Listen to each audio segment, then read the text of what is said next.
अस्सलाम वालेकुम नाज़रीन, मां अब्दुल मोमिन जुणो तव्हां ख़बर ॾियूं था त सिंधु तौमी साह असांजो जे सिरे हेठि ऐलान एकता ॾियारे जे हवाले सां शहरी दुकानदार इत्तेहाद काज़िमन पारां काज़िमन जे राजपूत हाउस रेशम बाज़ार ते सक़ाफ़ती एकता प्रोग्राम कयो वियो।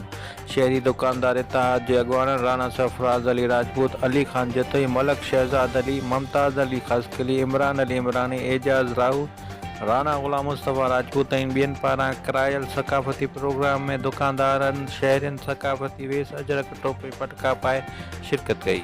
सिंध जे सक़ाफ़ती फ़नकारनि फ़कीर सलामत अली मल्हां, मुश्ताक अहमद मल्हां, दीदार अली मल्हां, सजाद अली रिंद, आशिक़ अली जतोई, सखावत अली मीरानी, रिज़वान समूह पारां सिंध जी सक़ाफ़त ऐं सिंध सां मुहबत जो ॻायल क़ौमी गीतनि ते हाज़िरीन ख़ुशीअ मां झुमिरियूं हयूं। उन मौक़े ते सहाफ़ियुनि सां ॻाल्हाईंदे दुकानदार इत्तेहाद जे अॻवाननि ऐं ॿियनि चयो त असांखे पंहिंजे सिंध जे क़दीम सक़ाफ़त सां प्यार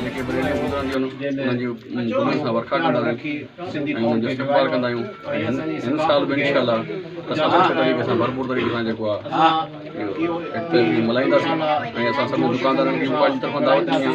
अॼु ते हुनजो आगाज़ कयो असां ऐं हुन खां पोइ सभिनी दुकानदारनि खे दावत ॾींदासीं। मरकज़ी जेकी कैंप आहे सो नाज़बाग जे गेट जे भरिसां लॻाईंदा हर साल वांगुरु उते मरकज़ी जेके बि रैलियूं हुजनि उते उतां गुज़र थींदो आहे। असां उन रैलियुनि जी गुलनि जी वर्खा सां आजिया कंदा आहियूं ऐं उन्हनि खे मुबारकबाद पेश कंदा आहियूं ऐं झूमिरियूं रहंदा आहियूं, नचंदा आहियूं ऐं उन सिंधी माण्हू जेके आहिनि पंहिंजे क़ौमी गीतनि ते रक़्स करे पंहिंजे उन ॾियारे खे भरपूर नमूने सां 5 दिसंबर ते रोडनि ते निकिरंदासूं, टोपी, अजरक ऐं पटका पाए असां पंहिंजे इहो ॾियारो जेको ईद खां वधीक मल्हाईंदा आहियूं ऐं असांखे तमामु घणी ख़ुशी थींदी आहे इन ॾियारे ते। असां इहा रखियो तो असां पंहिंजो शहरी दुकानदार जे तावन सां राजपूत हाउस ते पंहिंजो राग बि शुरू थींदो इहा थोरी देरि में। 5 दिसंबर ते एकता मल्हाईंदा आहियूं इंशाअल्लाह ताला भरपूर नमूने मल्हाईंदा।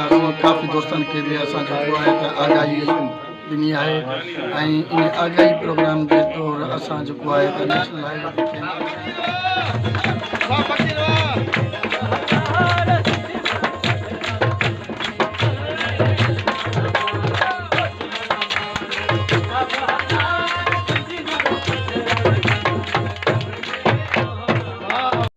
ख़बरुनि ऐं अपडेट्स लाइ ॾिसंदा रहो असांजो वेब चैनल AMJ न्यूज़ काज़िमन। फेसबुक ऐं यूट्यूब ते ॾिसण लाइ सर्च कयो मोमिन चूणो।